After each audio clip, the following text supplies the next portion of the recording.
Hello, কেমন আছো সবাই? আবার একটা নতুন ব্লগ নিয়ে চলে এসেছি আজকে অফিস তাড়াতাড়ি শেষ হয়ে গেছিল। তারপর চলে গেলাম একটা জায়গায়। কোথায় যাচ্ছি? চলো তোমাদেরকেও নিয়ে যাব।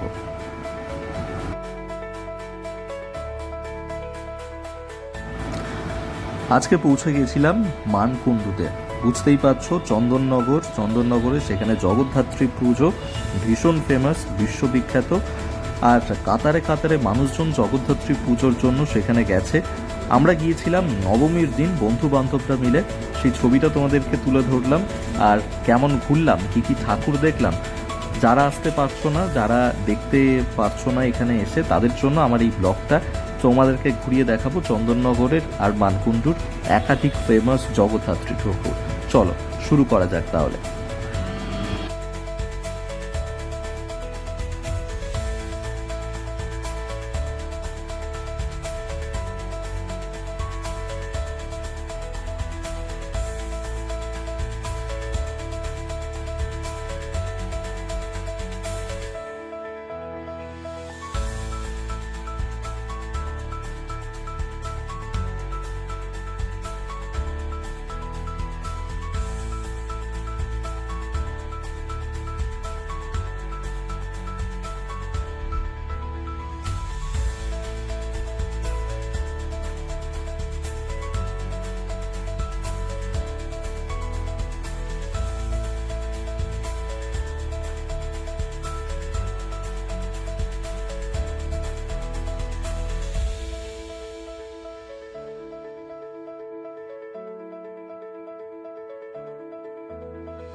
শুধু কি ঠাকুর দেখলেই হবে? একেবারেই না, তার সঙ্গে জমিয়ে চলবে খাওয়া দাওয়া পর্ব। আমরা ঠাকুর দেখতে যাওয়ার পথেই দেখলাম যে এখানে গরম গরম জিলিপি মালপোয়া ভাজা হচ্ছে। দেখে খুব লোভ লাগলো, সেগুলো কিনে খেলাম।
আসলে চন্দননগরে জগদ্ধাত্রী পুজো যে এত বড়ভাবে হয় আর এখানে এত মানুষ যে ভিড় জমায় সেটা আগে জানতাম না।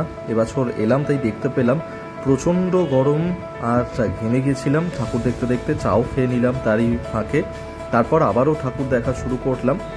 একটা কথা বলতেই হবে, জগদ্ধাত্রী পুজো এখানে যে সমস্ত পুজো প্যান্ডেলগুলো সাজিয়ে তোলা হয়, দারুণ সেই সমস্ত পুজো প্যান্ডেলগুলো। আর এখানকার প্রতিমাগুলো এত বড় উচ্চতার, সেই প্রতিমাগুলো দেখেই যেন মুগ্ধ হয়ে যায়। আর এখানে আরেকটা যেটা স্পেশালিটি চন্দননগরের, সেটা হচ্ছে লাইটিং। সেই লাইটিংও তোমাদেরকে দেখাবো।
আর এই দেখো চন্দননগরে গিয়ে কি দেখলাম, ঠাকুর দেখে যখন যাচ্ছি তখন দেখছি যে রাস্তায় এত পরিমাণ টাকা ছড়ানো রয়েছে। 100, 200, 20 টাকা, 50 টাকার নোট ছড়ানো রয়েছে, কিন্তু সেই টাকাগুলো কেউ নিচ্ছে না। এইভাবেই টাকাগুলো রাস্তার মধ্যে ছড়িয়ে রয়েছে।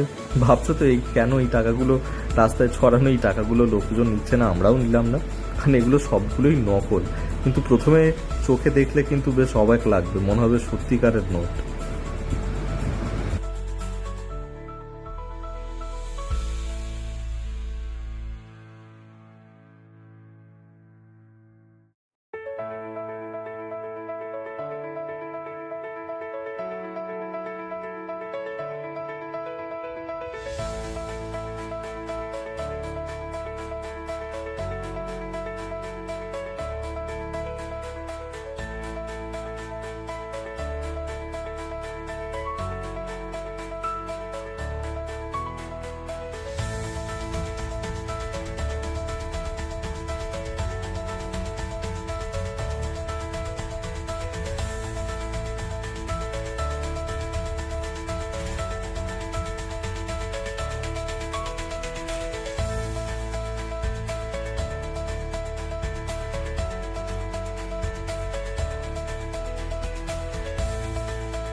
কলকাতায় দুর্গাপুজোর সময় যেমন দুর্গাপুজোর পরে কার্নিভাল হয়, জগদ্ধাত্রী পুজোতে চন্দননগরে সেরকম হয়। তোমাদেরকে দেখাচ্ছি এই যে ট্যাবলোগুলো সেখানে সুন্দর করে সাজিয়ে তোলা হচ্ছে। আমরা যেহেতু নবমীর দিন গিয়েছিলাম, তার পরের দিনই এই কার্নিভালগুলো ছিল, তার জন্য সুন্দর করে ট্যাবলোগুলো সাজানো হচ্ছিল। আর স্পেশাল যেটা থাকে যে লাইটিং, সেই লাইটিংটা দিয়েই কিন্তু চন্দননগরে সেখানে এই ট্যাবলোগুলো ইউনিকভাবে সাজানো হচ্ছিল। সেই ট্যাবলোগুলো দেখাচ্ছি তোমাদেরকে, দেখলে কিন্তু অবাক হবে।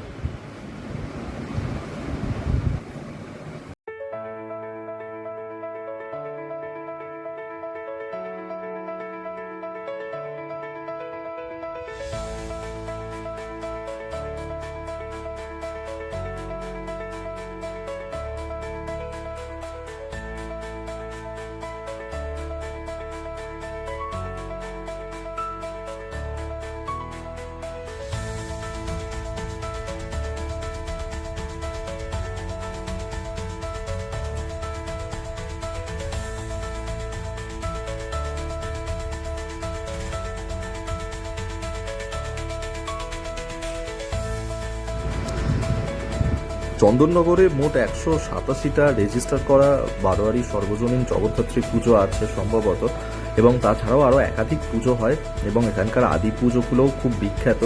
আর এত পরিমাণ মানুষ শুধু কিন্তু চন্দননগরের এই ভিড়টা তা নয়, বাইরে থেকে প্রচুর মানুষজন আসে এই পুজো প্যান্ডেলগুলো ঘুরে দেখার জন্য। একদিনে যদি চাও এই পুজোগুলোকে দেখা কিন্তু সম্ভব নয়।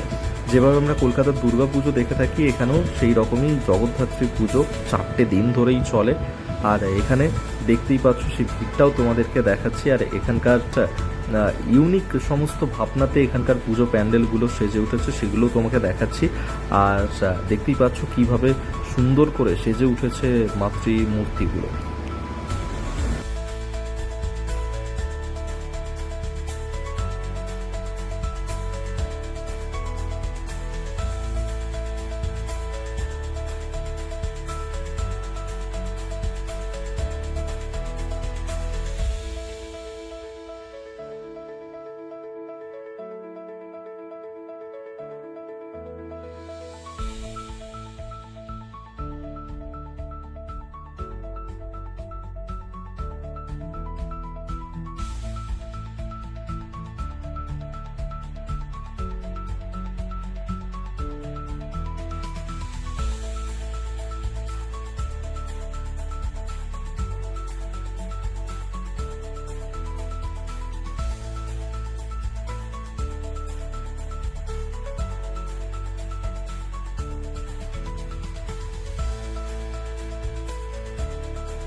যে কথাটা একটু আগেও তোমাদেরকে বলছিলাম যে চন্দননগরের যে লাইটিং কিন্তু ভীষণ ফেমাস এবং জগৎজোড়া সুখ্যাতি চন্দননগরে, তার জন্য আর সেখানকার কিছু এই যে স্পেশাল লাইটিং তোমরা দেখে কিন্তু চোখ ধাঁধিয়ে যাবে, অবাক হবে তোমরা এখানকার এই লাইটিংগুলোকে দেখে।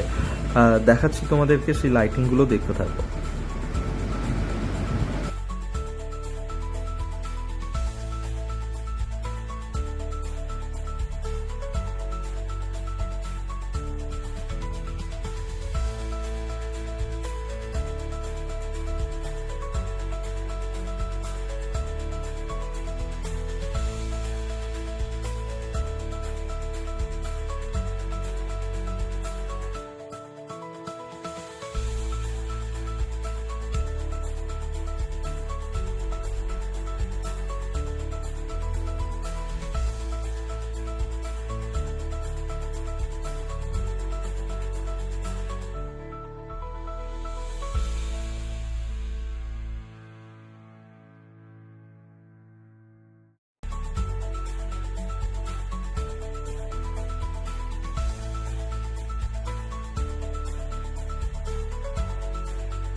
চন্দননগরে এসে অনেক ঘোরাঘুরি হলো, অনেক জগদ্ধাত্রী ঠাকুর দেখা হলো, বেশ কিছু ফেমাস ঠাকুর দেখলাম, কিছু বাকি রয়ে গেল। আর তারপর এত সুন্দর একটা ফোয়ারা দেখে বাড়ি ফিরলাম আমরা।